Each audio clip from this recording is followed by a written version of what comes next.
Hey there YouTube, this is VargasXX78 with a collection pickup video, comic book edition. Just wanted to share with you guys the comic books that I picked up this last time I went to the comic book store.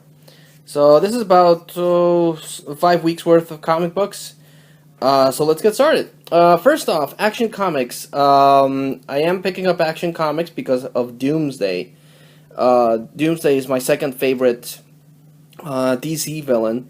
And Doomsday is an interesting creature to a lot of people. A lot of people consider him just a dumb thing that goes around destroying. He doesn't have any depth. He doesn't have any master plan. He's just a thing that destroys. And but I don't know. I like the creature. I like Doomsday. Anytime he pops up in anything, I try to pick it up because, like I said, he's my second favorite DC villain. The first one's the Joker, of course, but I just really like anything that has to do with Doomsday.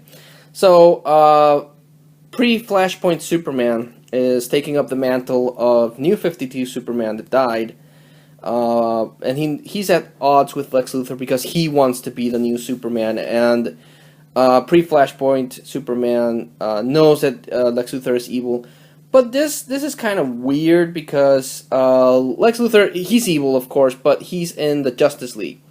And he's kind of proven that if it suits his own ends, he can do a good guy. So it's weird that pre-Flashpoint Superman, who's been around in the New 52 for the last 5 years in universe, hasn't seen that. So, okay, past that, but there's also this subplot with Clark Kent being alive, and a human Clark Kent, no superpowers, just Clark Kent. So now that's getting weird. At the same time, this character called Mr. Oz is watching everything, and I read on Facebook, someone posted on Facebook a theory that he thought that Mr. Oz was going to be, since they're doing the whole Watchmen angle, that Mr. Oz is Ozymandias from the Watchmen, so it's interesting, but it's a solid read.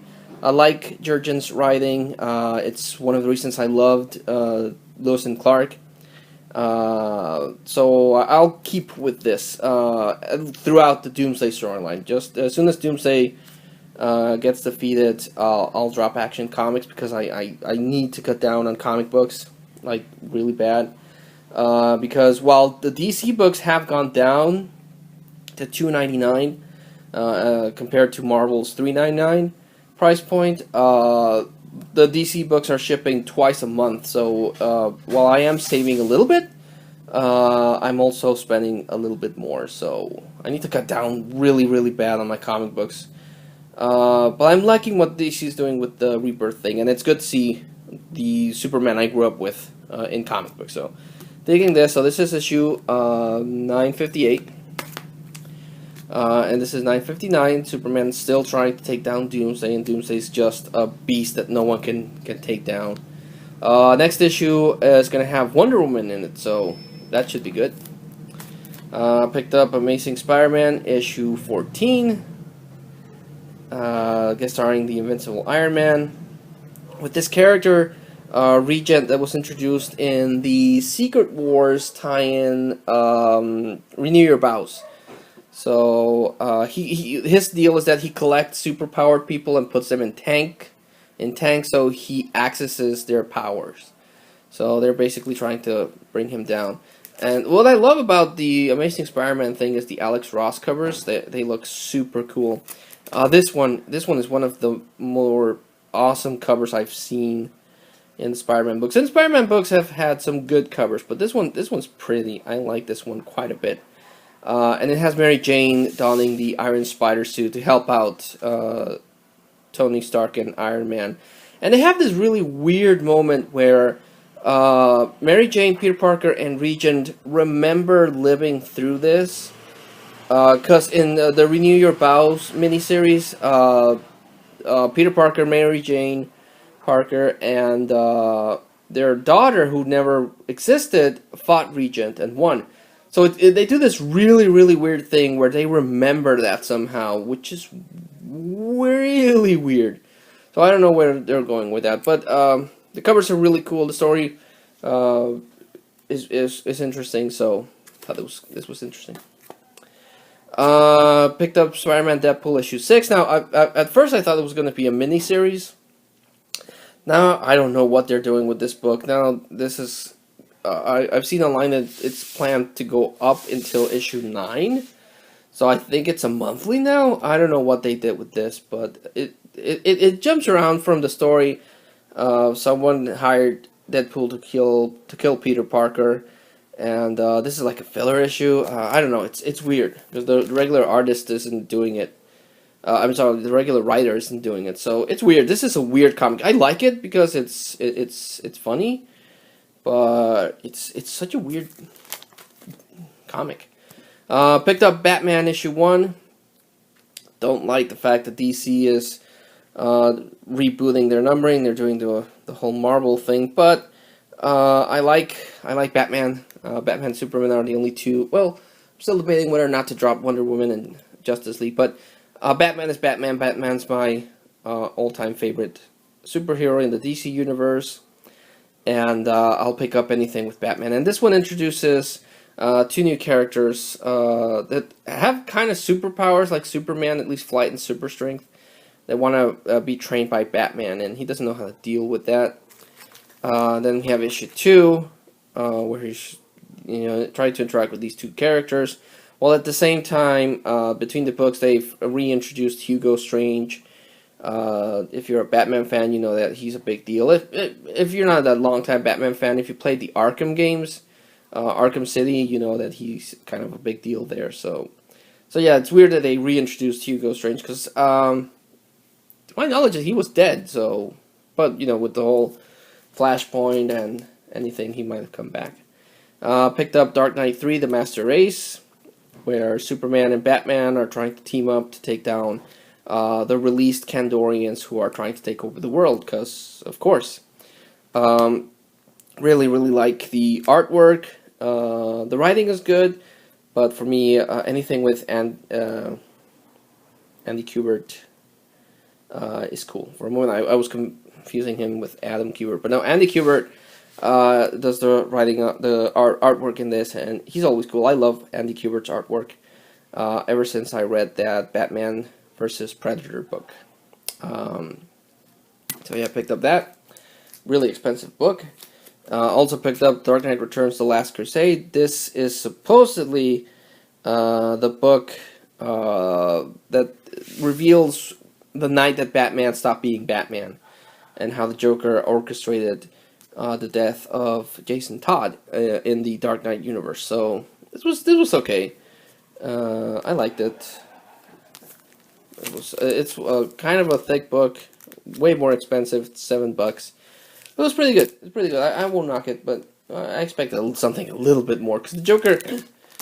Sorry, the Joker doesn't really kill Robin. He kind of sends goons to do the dirty work for him, and it kind of leaves everything unresolved. But it is what it is. Picked up Civil War issue 2. I'm not picking up any of the tie-ins. I'm through picking up Marvel tie-ins, especially for this unnecessary sequel event book. I do not feel that Marvel needs to do another Civil War. Because if this book does well, it's going to open the floodgates to do a whole bunch of other sequels, which I'm not interested in. So I'm not picking any of that other stuff. I'm only picking up the main title. And so far I'm not really liking it. Because in Civil War 2, they kill Bruce Banner, the Hulk. This Inhuman that supposedly is looking at the future has a vision where the Hulk goes insane, rampages through everything and kills a bunch of heroes. So the heroes get together and try to intervene with the Hulk, and Hawkeye kills Bruce Banner. So yeah, we already got War Machine down. She-Hulk is... nobody knows what's up with She-Hulk. Banner's down. Hawkeye's a criminal now. It doesn't look good for the Marvel Universe, honestly. And I already read online that they have this new Marvel Now thing planned, and I'm not a fan of this. So yeah, I might be dropping a couple of Marvel books if this goes downhill.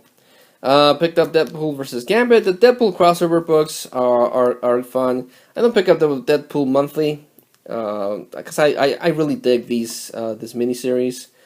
This one has Gambit. It seems like an interesting mix.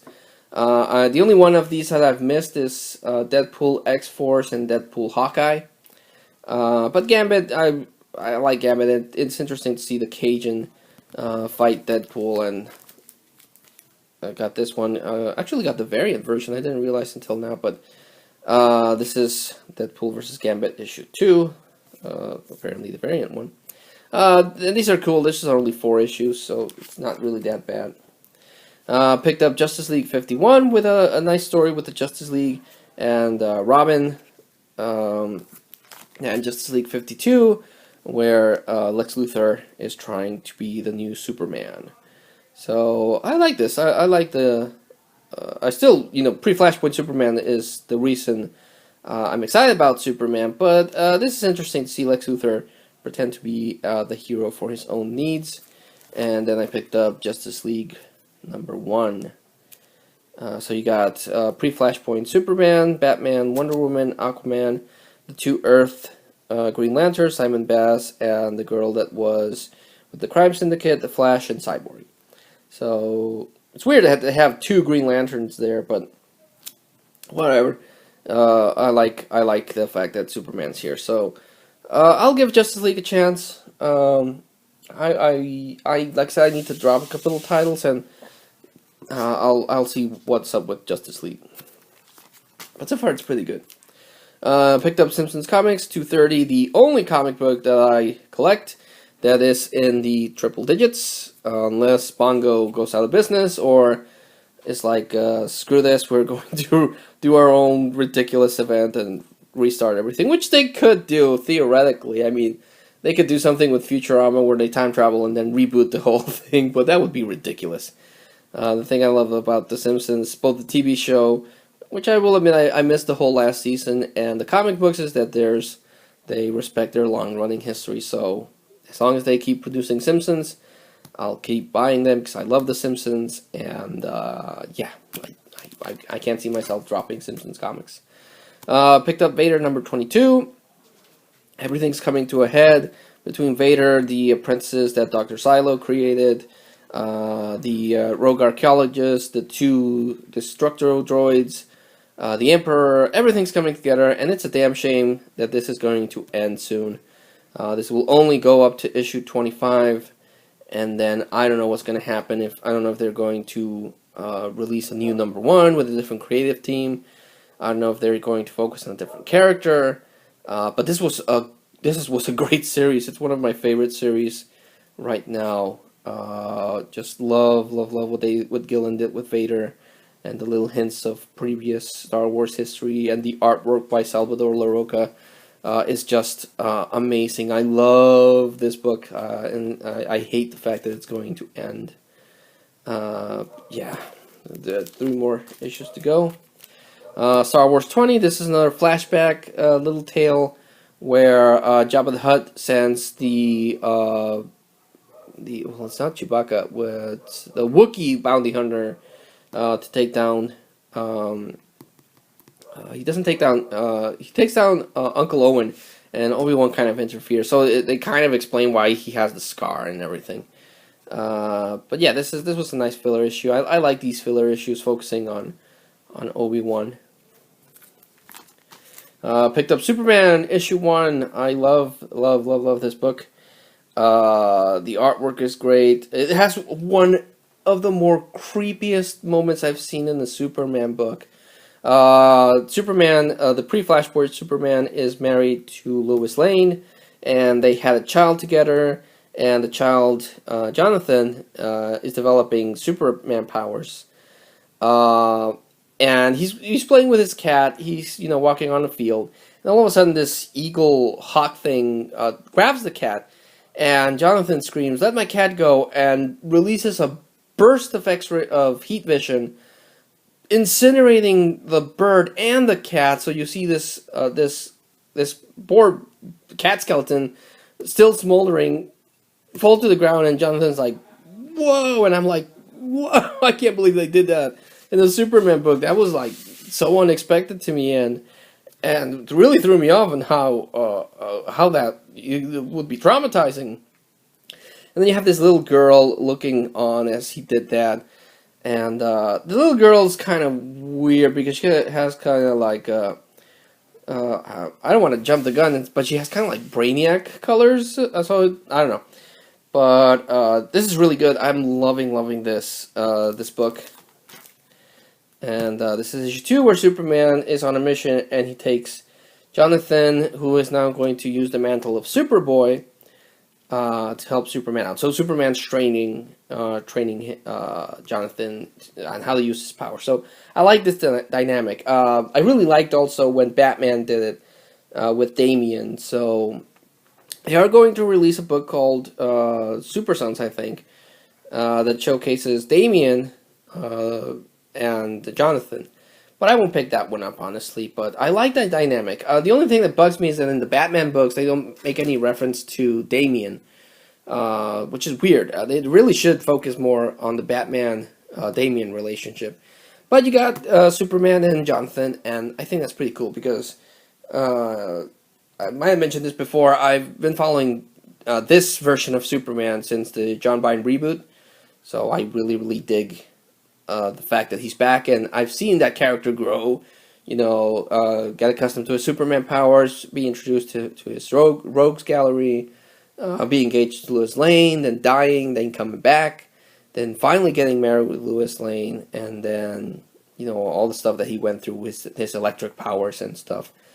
So, I've grown up with this version of Superman, and now that I'm a parent, and he's a parent, it's like this bond that's weird. So I'm really digging the new dynamic that they have with Superman here, and I hope it lasts a long time. Picked up Swamp Thing issue 6. I love Swamp Thing. Love what they did with Swamp Thing in this miniseries. The artwork by Kelly Jones worked really good in Swamp Thing. This is, I don't know if this is a flat out reboot, because Swamp Thing doesn't seem to have as much control over his powers as he did in the New 52. But this is a good all-out smash between. It's revealed, kind of suspected, and it was kind of spoiled on Facebook. But it turns out that Anton Arcane is the one behind the whole thing. So he usurps the power of Swamp Thing. So Alec Holland with the Spectre and Satana and Phantom Stranger try to, get Alec Holland his powers back and take down Arcane. And I like the way that they defeated Arcane. It's a very fitting end, well, for now anyway. I don't know. It's I know he's Swamp Thing's greatest enemy, but him, the Jackal, and Mr. Sinister are the characters that I hate the most. They're annoying characters to me that you think they're dead, and they always come back, and they're just not that interesting to me. So yeah, it's weird because he's Swamp Thing's greatest enemy, and I can't stand Anton Arcane or Mr. Sinister or the Jackal. There's just something about those three characters that just bug the hell out of me. But this book was cool. If you can get the miniseries, or if we want to wait for the trade, I would definitely recommend it. It's got some nice creepy elements to it. I really dug the hell out of this Swamp Thing comic, and I hope that somewhere down the line DC brings Swamp Thing back, because I would pick up another Swamp Thing book. Picked up Old Man Logan, digging the hell out of Old Man Logan. The artwork is beautiful, and they have this whole thing where Wolverine, in this book, is remembering how things went bad. Everyone in the Marvel Universe is trying to tell him that was his reality, that was a possible future. But now that they have the knowledge, they might be able to prevent all the villains coming together and taking out all the heroes, like what happened with Wolverine. So while they're trying to get him to see that things aren't as bad as he might think they're going to be, we're also seeing flashes of how the villains actually took out the superheroes. So love this book. This and All New Wolverine are some really cool reads. Picked up Uncanny X-Men issue 8 and Uncanny X-Men issue 9, and I love this book, where the Uncanny X-Men team are trying to deal with people killing the Morlocks, and this whole thing where people are trying to weaponize Archangel. And it's revealed that it's not he's not called Holocaust. In the Age of Apocalypse, Apocalypse had a son called Holocaust, but then they changed his name for some reason, and I thought that he had died when he went with the Exiles. But he appeared in this, and that makes little to no sense to me. I might have to Google it to figure out how he came back, or if this is a different character altogether. But the look in the Age of Apocalypse was pretty cool, and this one doesn't have the transparent armor, but you can still see his his face. So I thought it was pretty cool. But Uncanny X-Men following Magneto's team, I don't know if this is going to continue in the Marvel Now thing, because Marvel's still really pushing the Inhumans, and they seem to be pushing the X-Men a little bit to the side. But I'll still pick up Uncanny X-Men. Also pick up Extraordinary X-Men issue 11, where the Extraordinary X-Men team traveled to the future, where Apocalypse has basically literally taken control over the world, unifying Apocalypse to the world itself. So as long as Apocalypse lives, the world will survive. And the Venom symbiote bonds to Old Man Logan, and you have Storm trying to fight Apocalypse, and Nightcrawler intervenes. Poor Colossus is again corrupted by evil. First he was the Juggernaut, and now he's a Horseman of Apocalypse. So poor Peter Raspian just can't get a break, which really sucks that he can't get a break like at all. But still, I like this book. Picked up Wonder Woman #1. I picked up Rebirth because I wanted to see what they would do with Wonder Woman. And honestly, I'm kind of torn. I like Greg Rucka's artwork. I'm sorry, artwork. I like his writing. I like he's handled Wonder Woman before, so he kind of knows the voice of Wonder Woman. But what they got planned, because it really doesn't make that much sense, and I really don't like the fact, for example, this follows Wonder Woman trying to figure out something about her past that doesn't quite fit. But in Wonder Woman #2, you have a flashback storyline, telling her origin again in a year one kind of thing. The artwork is good. Both books are written by Greg Rucka, but this one is drawn by Nicola Scott, and I really like her artwork. So it's weird. It's weird to me that, for example, issue 3 is going to jump back to this, and issue 4 is going to jump back to this. So it feels like it's going to take me off following this and then cutting to this. I think that if that's what they wanted to do, they should have done, in my opinion, this storyline first, or this storyline first, and then this one. Otherwise, it's done by the same writer, so it should come together very nicely. But I don't know. It kind of throws me off that they went this way. This is interesting, but again, for all the things that I dislike about the New 52, one of the things I liked was what they did with Wonder Woman. I liked Azzarello's run, and I liked all the tweaks that he did, where Wonder Woman is not clay, she's actually the daughter of Zeus. So she's kind of like a demigod now, which way overpowers her, but that's cool. Wonder Woman should be overpowered.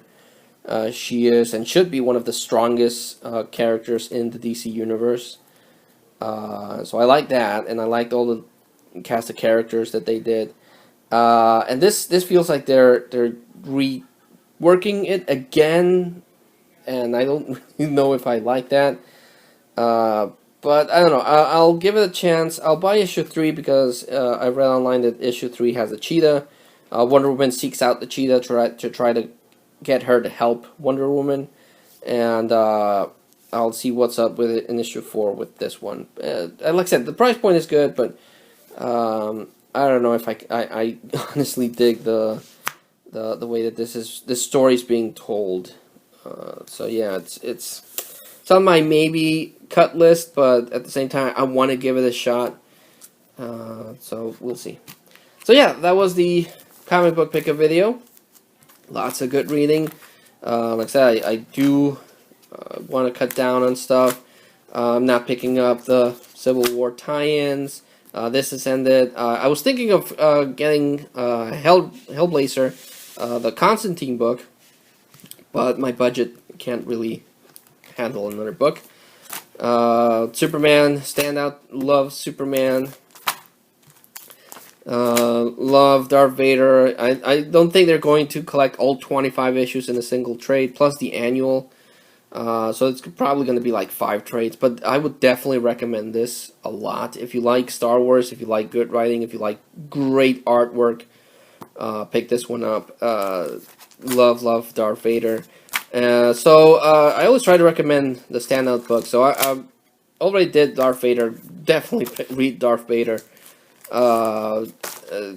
So I'm going to recommend Darth Vader, going to recommend Superman, and as soon as I get to it, I'm going to recommend Action Comics, because I like Doomsday and I like what's going on. There's a lot of mysteries, there's a lot of plot points that need to be resolved, but I like where this is going. So, Action Comics, Superman, and Darth Vader.